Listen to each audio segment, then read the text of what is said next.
3, 2, 1.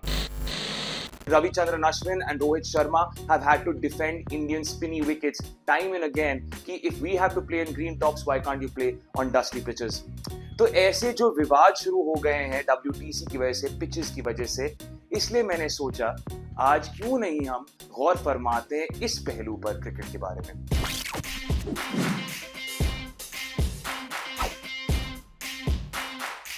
ये पिछले 4-5 कुछ सालों में यानी कि 2020 से लेके 2024 तक एक इंटरेस्टिंग ट्रेंड उभर कर आया है और आपने भी नोटिस किया होगा कि टेस्ट क्रिकेट में आजकल ड्रॉज कम नजर आते हैं ना। जस्ट थिंक अबाउट इट, अगर आपने एक टिकट खरीदा हो 5th डे के लिए, क्या आप जा पाए हैं? क्या मैच हुआ है भारत में कि वो 5th डे तक चला गया है? शायद अगर बारिश हुई हो तो अलग बात है, बट अगर प्रोग्रेसिव प्ले पूरे दिन पर दिन गए हैं तो कौन सा मैच 5th डे तक गया है? बहुत ही कम।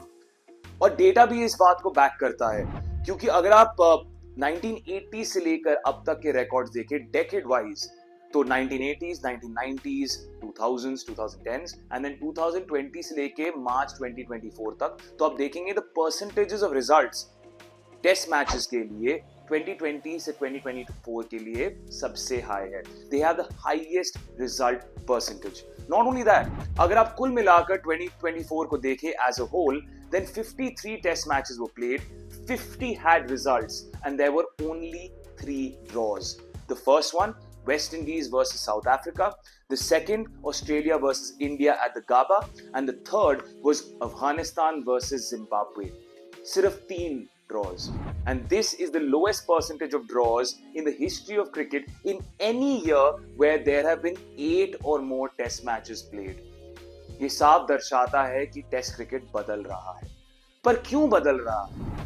इसमें श्रेय जाना चाहिए सबसे पहले तो आईसीसी को, क्योंकि वर्ल्ड टेस्ट चैंपियनशिप आने की वजह से एक सेंस ऑफ पर्पस मिल गया है टेस्ट क्रिकेट को। Earlier teams were happy with a draw, क्योंकि आप बायलैटरल सीरीज खेलते थे तो एक ड्रॉ निकल गया, क्या फर्क पड़ता है। लेकिन अब रिजल्ट मायने रखता है, ड्रॉज मायने नहीं रखता। रिजल्ट की वजह से आपको पॉइंट्स मिलते हैं या आप पॉइंट्स लूज करते हैं। तो इस वजह से टीम्स रिजल्ट ओरिएंटेड स्ट्रैटेजीज अपनाने लग गई हैं। और इसका मतलब क्या है? इसका मतलब ये है कि एक अग्रेसिव स्टाइल आ गया है खेल का। हम सब तो अब बेसबॉल के दीवाने बन गए हैं। जी हाँ, obviously it's a little circumspect. थोड़े सवाल उठते हैं कि जब काम नहीं करता क्यों अब प्लान बी की ओर नहीं जाते, पर ये एक रणनीति उन्होंने अपना ली है। और तो और T20 के जमाने में अब अग्रेसिव बैटिंग स्टाइल तो हर खिलाड़ी की नियत में ही है। Each batsman knows how to hit a reverse sweep as well as they know how to hit a front foot defence. पर इस जमाने में चेतेश्वर पुजारा जैसे खिलाड़ी अभी भी हीरे माने जाते हैं और कई चंद ऐसे खिलाड़ी हैं, लेकिन बहुत कम। और इस वजह से आप देख सकते हैं फील्डिंग भी ज्यादा अग्रेसिव होती है, बॉलिंग भी ज्यादा अग्रेसिव हो रही है, क्योंकि रिजल्ट्स की ओर रुख मोड़ा जा रहा है वर्ल्ड टेस्ट चैंपियनशिप की वजह से, एंड क्योंकि T20 की वजह से थॉट प्रोसेसेस भी प्लेयर्स के बदल गए हैं। और एक और नया कारण उभर कर आया है WTC की वजह से, जो रिजल्ट्स ओरिएंटेड टेस्ट क्रिकेट हमें दिला रहा है। एक तो है प्लेयर्स का अप्रोच, पर दूसरा है पिच। क्योंकि आपको याद होगा कई बार ऐसी पिचेस आई हैं आजकल पिछले कुछ सालों में जहां पर सवाल उठे गए हैं।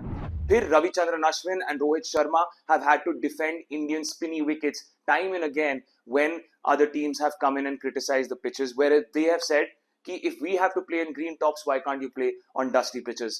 तो ऐसे जो विवाद शुरू हो गए हैं WTC की वजह से, पिचेस की वजह से, इसलिए मैंने सोचा आज क्यों नहीं हम गौर फरमाते हैं इस पहलू पर क्रिकेट के बारे में, पिचेस।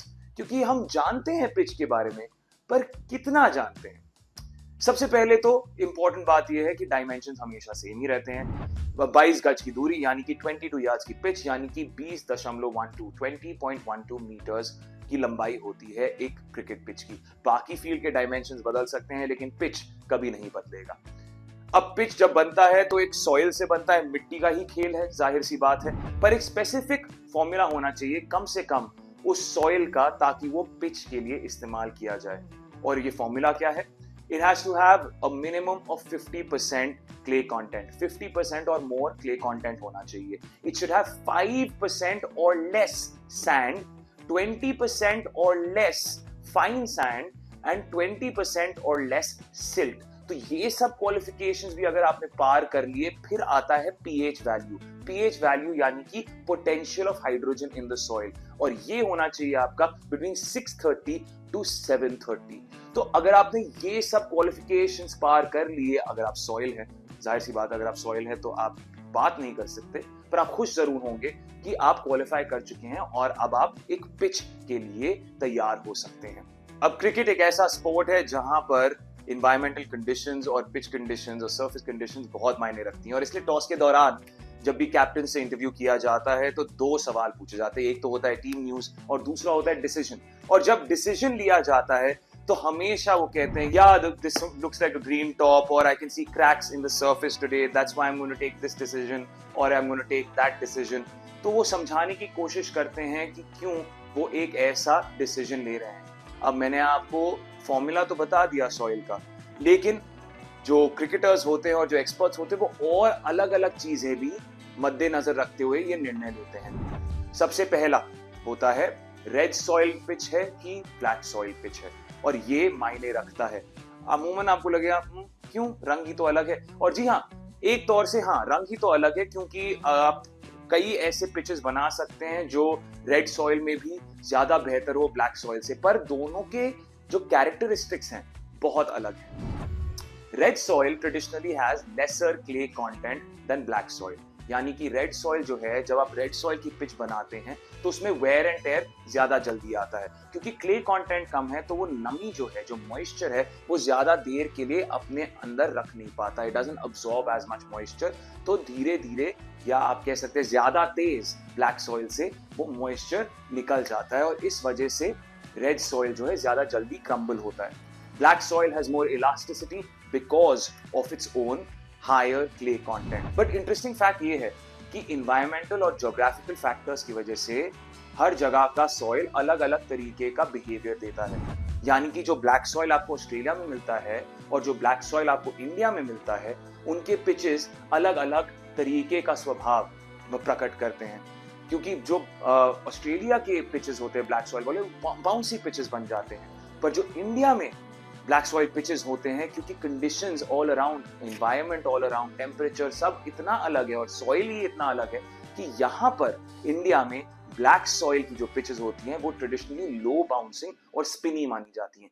इंडिया में जो पेसी विकेट्स होती हैं वो रेड सॉइल से बनती हैं, फॉर एग्जाम्पल वानखेड़े की विकेट, लेकिन वानखेड़े की विकेट भी रेड सॉइल से है और चेन्नई की चेपॉक विकेट भी रेड सॉइल से है, लेकिन उनके कैरेक्टरिस्टिक्स बहुत अलग है। वो इस वजह से है क्योंकि उनकी क्यूरेशन अलग तरीके से हुई है। रेड सॉइल विकेट्स आपको आमतौर पे सब कॉन्टिनेंट में भर भर के मिलेंगी, इंडिया में, पाकिस्तान में, बांग्लादेश में, श्रीलंका में भी, और बड़ी आसानी से आप डिफरेंस निकाल सकते हैं between a red soil wicket and a black soil wicket. बस बॉलर्स के मार्क्स को देख लीजिए, बाय द थर्ड डे आप फर्क बता सकते हैं by the naked eye itself, क्योंकि अगर आप रेड सॉइल विकेट पे होते हैं तो धूल उड़ने लग जाती है बॉलर जब वहां पर लैंड करता है, और आसपास भी आप देखेंगे काफी डस्टी होता है।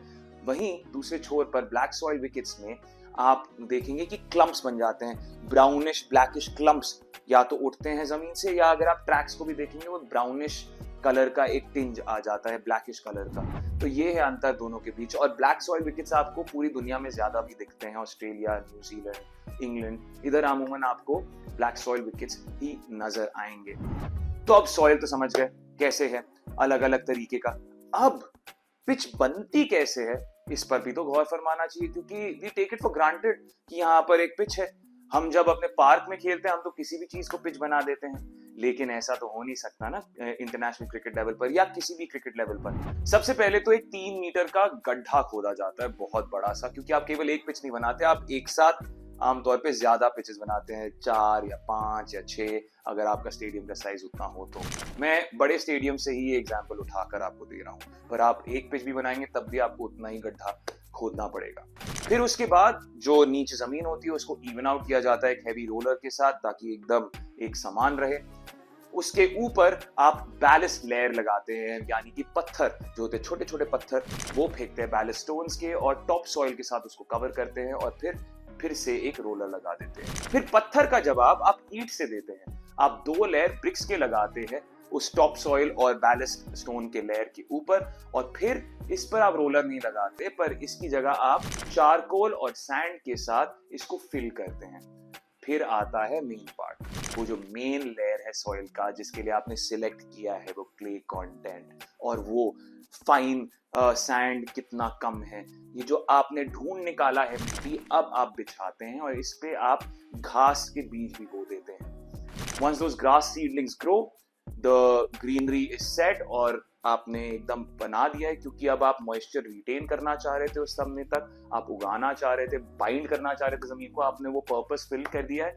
फिर आप पिच अपने हिसाब से क्यूरेट कर सकते हैं, जितनी आपको घास काटनी है आप काटिए, जितनी आपको उतारनी है आप उतारिए, जितनी आपको नमी कम करनी है आप करिए, वो अब आप पर निर्भर है। और इस वजह से 6 तरीके से पिच क्यूरेट की जाती है। जैसा पहले मैंने एग्जांपल दिया था, वांगखेड़े देखिए और चेपॉक देखिए, सॉइल सेम है पर क्यूरेशन अलग है और इस वजह से अलग रिजल्ट्स आते हैं उनमें। या आप बात करें 2 ब्लैक सॉइल विकेट्स की, तब भी आपको अलग अलग किस्म की क्यूरेशन की वजह से अलग अलग किस्म के नतीजे मिलेंगे उन पर। तो 6 किस्म के विकेट्स क्यूरेट किए जाते हैं, वो होते हैं green top, flat track, dry pitch, wet pitch, dusty pitch and dead pitch. Green top as the name suggest, पूरी घास होती है। उदाहरण ले लेते हैं न्यूजीलैंड या इंग्लैंड के उन विकेट्स में जहां पर घास आपको दिखती है, लाइव ग्रास होती है, और ये बॉलर्स पैराडाइज माना जाता है क्योंकि यहाँ पर बॉल स्किड भी कर सकती है, बाउंस अनप्रिडिक्टेबल होती है, एंड अमूमन जब आप टॉस जीतते हैं आप यहाँ पर पहले बॉलिंग का निर्णय लेना चाहते हैं। ऐसी विकेट्स अगर आप टेस्ट क्रिकेट के हिसाब से देखें तो ये वाली जो विकेट्स होती हैं ये काफी ज्यादा लंबी लास्ट करती हैं, क्योंकि मॉइस्चर रिटेन किया जाता है विकेट के अंदर, लेकिन जैसे जैसे मैच बढ़ेगा वो जो लाइव ग्रास होती है वो सूखती रहती है, वो ड्राई होती रहती है, तो बैटिंग के लिए वो बेहतर होती रहती है। फ्लैट ट्रैक विकेट्स यानी कि जैसा हम इंडिया में कहते हैं पाटा विकेट, बिल्कुल सपाट, ये आपको T20s और ODIs में ज्यादा मिलते हैं। यहाँ पर ग्रास कवर ज्यादा दिखती नहीं है, little to no grass cover आपको दिखती है, और जो सरफेस होती है वो सॉफ्ट होती है, ट्रू बाउंस होती है, यानी कि एक बैटिंग पैराडाइज मिलता है ये। और ये इस वजह से ऐसी विकेट बनती है ताकि आप घर पर बैठे हुए छक्के और चौकों की बौछार देख ले, इसलिए T20s और ODIs में ये इस्तेमाल किया जाता है। फिर तीसरा है ड्राई पिच, ये इंडिया में आपको बहुत नजर आएगा। ड्राई पिच में नमी कम होती है, मॉइस्चर नहीं होता, तो क्रैक्स आपको नजर आते हैं। इसमें लाइव ग्रास नहीं होती है पर डेड ग्रास आपको कई बार दिखेगी, और वो डेड ग्रास जो है वो उन क्रैक्स को बाइंड करके रखती है थोड़ी देर के लिए, लेकिन जैसे जैसे मैच बढ़ता जाएगा टेस्ट मैच, वैसे वैसे वो क्रैक्स बढ़ते जाएंगे और स्पिनर्स के लिए आसानी हो जाएगी बॉल टर्न करने के लिए। साइड बाय साइड अच्छा रह जाता है ये पेसर्स के लिए भी, क्योंकि ऑफ द पिच उनको सीम मूवमेंट मिल जाती है। शुरुआत में बैटिंग के लिए थोड़ी आसानी होती है, वो आपको कंसिस्टेंसी मिल जाती है। तो ये टेस्ट मैचेस में इंडिया में खास तौर पर आपको ड्राई पिचेस काफी नजर आते हैं। चौथा जो है डस्टी पिच, ये भी आपको इंडिया में बहुत दिखती है। डस्टी पिच का मतलब ये है कि रोल ज्यादा किया ही नहीं है, यानी कि जो मिट्टी है वो काफी लूस है और ये स्पिनर्स के लिए बेहतरीन होता है। वो जो सारी विकेट्स है चेपॉक की, जिसको जैसे रैंक टर्नर्स जिनको बुलाया जाता है, जिनकी आलोचना हुई है, क्रिटिसिज्म्स हुई है, वो यही डस्टी पिचेस हैं जहां पर इतनी स्पिन हो जाती है बॉल की बैट्समैन कुछ कर नहीं पाते। पर pacers they don't really get much to do in this sort of surface because bounce low रहती है and there's no movement of the pitch as well. A wet pitch is a weird pitch. ये आपको आमतौर पे now you don't get to see them in international cricket. Lower leagues में शायद आपको थोड़ा सा दिखेगा, but wet pitch का मतलब ये है कि जब बारिश पड़ गई और covers ढंग से लगे नहीं तो फिर पिच पर क्या प्रभाव पड़ता है। इसका मतलब ये है कि मिट्टी पूरी गीली हो गई है, तो या तो बॉल कहीं जगह से स्किड कर सकती है, कई जगह तो बॉल एकदम धस के स्लो आएगी क्योंकि मिट्टी के साथ आएगी। इसको प्यार से स्टिकी विकेट भी कहा जाता है, क्योंकि पुराने जमाने में जब कवर्स हुआ ही नहीं करते थे, बॉल कभी कभार तो सीधा पिच में धस जाती थी और चिपक जाती थी, इसलिए स्टिकी विकेट। फिर अगला है डेड पिच। डेड पिच का मतलब the pitch is dead and from the moment the first ball is bowled, so are the bowlers, because a dead pitch has no life. There is no grass, there is nothing. It is just a batting paradise. It is created so that batsmen can make records. Again, this is one of those pitches that is favored in T20s and ODIs, but not in test matches. क्योंकि अगर test match में ऐसी pitch आ गई और आई है तो 600-700 run बन जाते हैं और फिर ड्रॉ खेला जाता है, तो इसलिए आप डेड पिच का भी इस्तेमाल नहीं करना चाहेंगे। It's very important to note that जब आप क्यूरेट करते हैं ओडीआईज और टी20s के लिए तो आप अलग तरीके से पिच को क्यूरेट करते हैं क्योंकि आप थोड़ी कंसिस्टेंसी चाहते हैं। और तो और टी20s 3 घंटे में खेला जाता है, ओडीआई 8 घंटे में, तो ज्यादा वेयर एंड टेयर वैसे भी ओडीआई में 8 घंटे में उतना भी नहीं होता है। जी हाँ, environmental conditions play their part, due अपना प्रभाव डालती है जरूर, but in terms of the pitch deterioration टी20s में तो बहुत कम होता है, ओडीआईज में थोड़ा सा शायद हो सकता है, पर आप आमतौर पे उनमें फ्लैट ट्रैक्स या डेड पिचेस इस्तेमाल करने की कोशिश करते हैं। थोड़े बहुत आपको ड्रीम टॉप्स दिखते हैं, थोड़े बहुत आपको ड्राई पिचेस भी दिख जाएंगे, लेकिन आमतौर पे खास तौर से टी20 में आपको फ्लैट ट्रैक्स नजर आएंगे। पर टेस्ट मैचेस में ऐसा होता नहीं है। टेस्ट मैचेस में आपको ये सारी वेराइटीज मिलती हैं। और तो और जैसे मैंने आपको बोला कि कई बार इम्बैलेंस रह जाता है बैट्समैन और बॉलर के बीच, जैसे डेड पिच में हो या ग्रीन टॉप पे हो, तो आईसीसी ने भी एक सिस्टम क्रिएट किया है। They review each and every pitch for each and every game when it comes to a टी20, एन ओडीआई और a test match. And if a pitch is very dangerous, say for example a green top where there's uneven bounce and danger because it's favoring the pacers so much कि खतरा पेश हो सकता है batsman के लिए, या बहुत स्पिनी है तो बैट्समैन कुछ ज्यादा कर नहीं पा रहे हैं, या उसका विपरीत, if there's only purchase for the batsman and nothing for the bowlers, then the ICC docks demerit points of the venue and फिर sanctions लगते हैं। तो ये एक सिस्टम उन्होंने क्रिएट किया है। एक और पहलू इस वजह से आया है ड्रॉप इन पिचेस का। कई ऐसे स्टेडियम्स हैं जहां पर मल्टी स्पोर्ट इवेंट्स हैं, फॉर एग्जांपल दी एमसीजी या ऑप्टस स्टेडियम इन पर्थ या ईडन पार्क की बात कर लें न्यूजीलैंड में, यहाँ ड्रॉप इन पिचेस इस्तेमाल किए जाते हैं। ड्रॉप इन पिचेस का मतलब ये है कि वो पिच क्यूरेट किए गई है स्टेडियम के बाहर कहीं, और जब मैच होने वाला होता है तब वो पिच लाया जाता है और उसको ले किया जाता है, और जैसी मैच खत्म फिर से निकाल दिया जाता है, फिर से वो बाहर लिया जाता है। It's made in a steel frame, it's brought into that steel frame, it's dropped into the ground and then brought back into that steel frame. ऐसी होती है ड्रॉप इन पिच की कहानी। तो टेक्नोलॉजी उधर बढ़ गई है। एक और पिच जो उभर कर आया है, जो शायद एक सस्ता प्रोसेस बन जाएगा and will make it cheaper for pitches to exist and to be maintained all across the world, is the advent of hybrid pitches. India में हाल ही में धर्मशाला में एचपीसीए स्टेडियम में पहली बार एक हाइब्रिड पिच का इस्तेमाल किया गया है, 2024 में ही इंस्टॉल किया गया था।